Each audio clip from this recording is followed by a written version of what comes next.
What's good, ladies and gents? Welcome to the MKO Pugilism Boxing channel where we talk all things boxing. Remember to like and subscribe, hit the bell notification, put it on all, get notified of all our latest blogs as soon as they drop on the channel. So lately there's been a bit of controversy between Billy Joe Saunders and his promoter, Eddie Hearn. So this stems from the fact that obviously 2 weeks time we're going to have Canelo versus Saunders, and that's going to take place over in Arlington, Texas.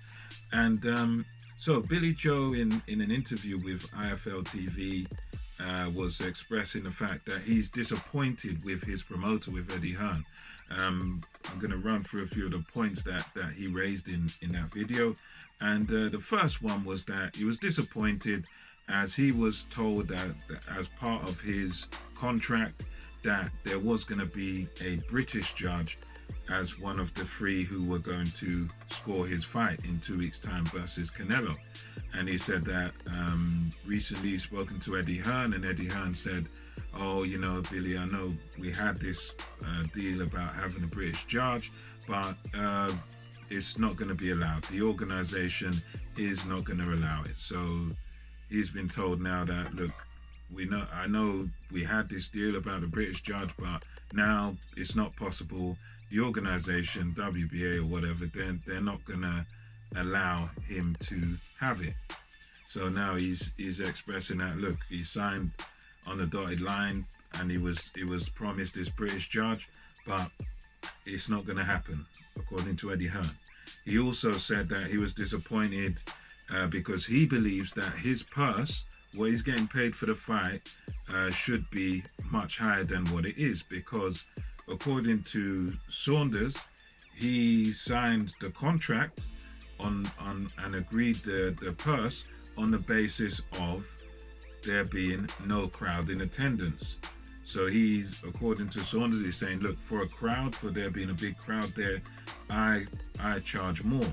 So he's saying that that's a bit dodgy, that's a bit of a strange move by Eddie Hearn, and he's not happy about it because he signed and he was agreed this fight on the basis that there was going to be no crowd, and that's why he agreed the number he agreed with Hearn.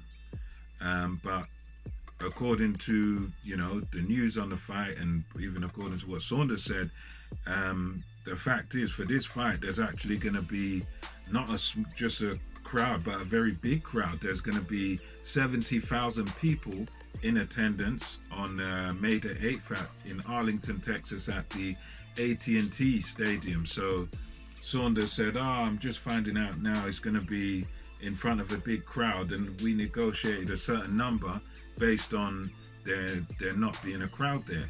So I basically saying, well, I want more money. I need to speak to Hearn about this.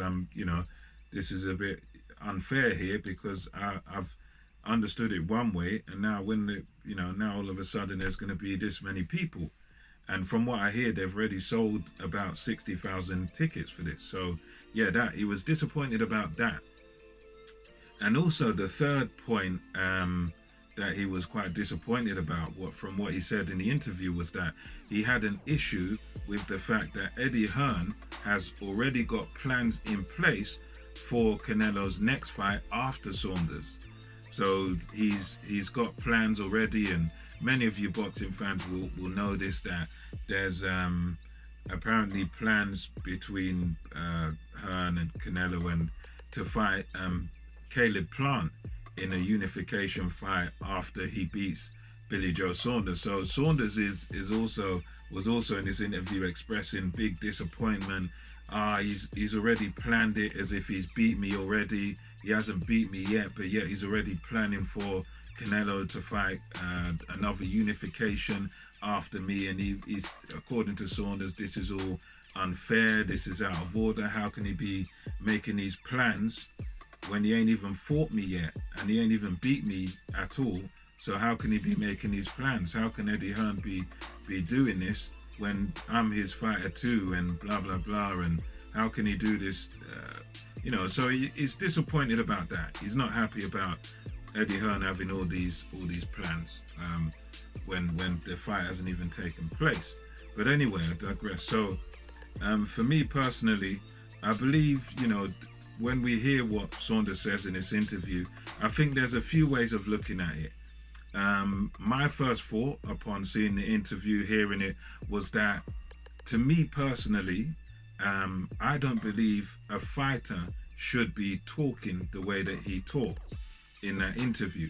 I believe that a fighter should be having a positive mindset. So, you shouldn't be talking like this, and because the way he was talking in the interview was as if he's got some serious doubts about the fight, and almost as if he doesn't believe in himself to a certain degree. Not that he is a confident guy, but the way he was coming across with these points he was raising was almost like, he's already sort of making some sort of excuses for if he does lose, and it was showing a sort of lack of belief that I believe a fighter shouldn't have, or you may have doubts, you're going to have natural doubts, but I don't think you should be expressing them in an interview like that. I think a fighter should express a more positive attitude, an attitude whereby they show they believe in themselves. It sounds like he's got serious doubts, and many will say, he's already preparing his excuses. To me, it does sound a bit like, well, he's sort of making excuses already. But in the same token, I do understand what he's saying. I do get his point with the British judge, because obviously Canelo has had some contentious decisions and some contentious scorecards going his way.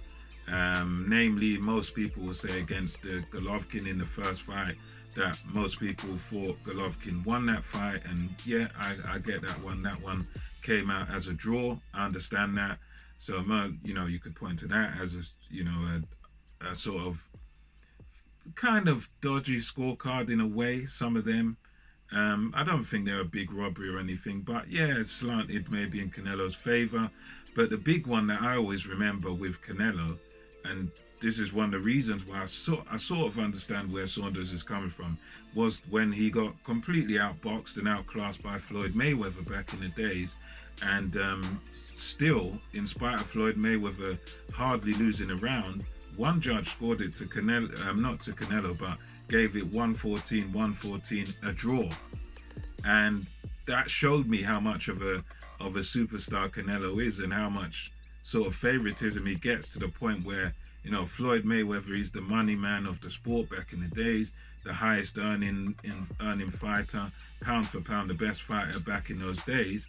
And even he couldn't get a unanimous decision, although he hardly lost a round against Canelo. Even he had to settle for a split decision when it should have been unanimous. He nearly won every round. But so I kind of get the thing with the judges in Canelo, that he does get a bit of favor with them. So I understand that. I get that.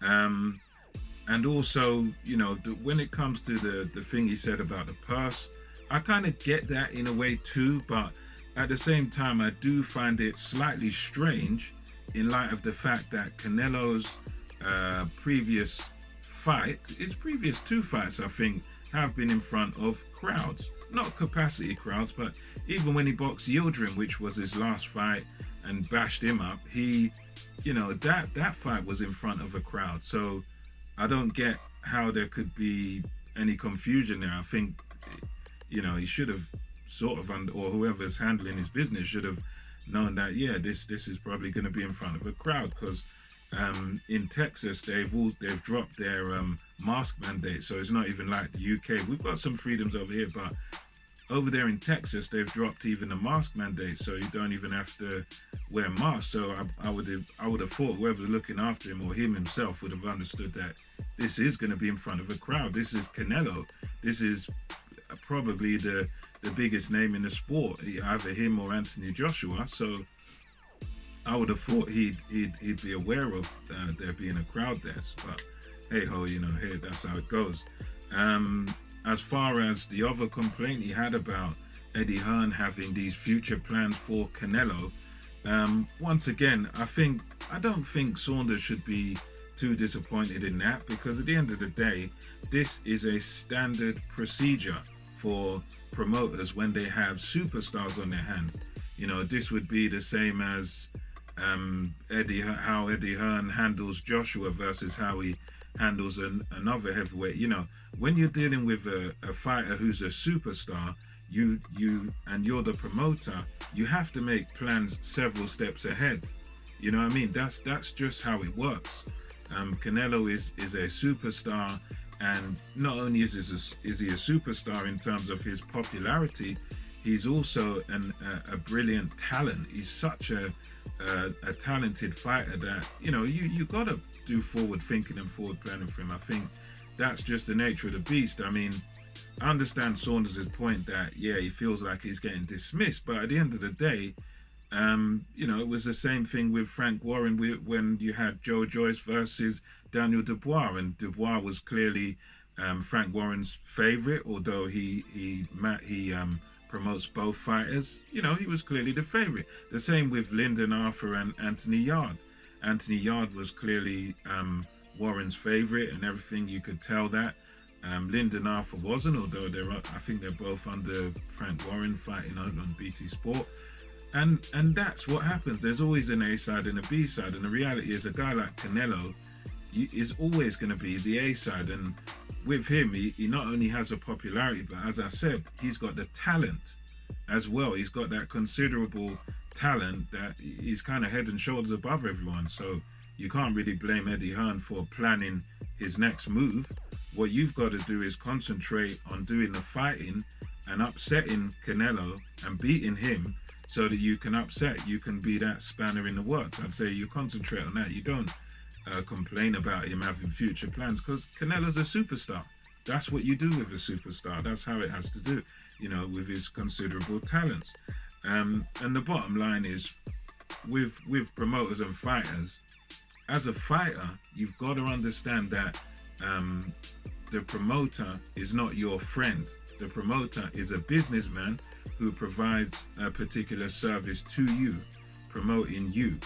But the promoter, even a friendly one, a jovial one, a seemingly kind of transparent one, a nice guy like Eddie Hearn, he's got to remember, Eddie Hearn is not his friend. Eddie Hearn is his promoter. Eddie Hearn's a businessman, and he's only with you as a fighter because there's financial benefit for him, because you're going to make him money. That's the only reason. He's not with you because he's your friend. He's with you to make as much money as possible for himself, and also he will make money for you. But at the end of the day, you're a client, you're not a friend. And I think when you see it that way, it makes sense. You know what I mean? Hearn is, you know, he's a promoter at the end of the day, so you can't really complain about it. What I say is you've got to just get on and do the fighting, win the fight, and then you become the cash cow. You become the main man. You know what I mean? You become the man that he's making forward plans for. But first of all, you got to focus and concentrate on the fighting. That's what I'd say to the whole situation. That's my opinion on the matter. And, you know, let me know your thoughts in the comment section below. And until next time, this is MKO Pugilism, over and out. I'll catch you on the next one.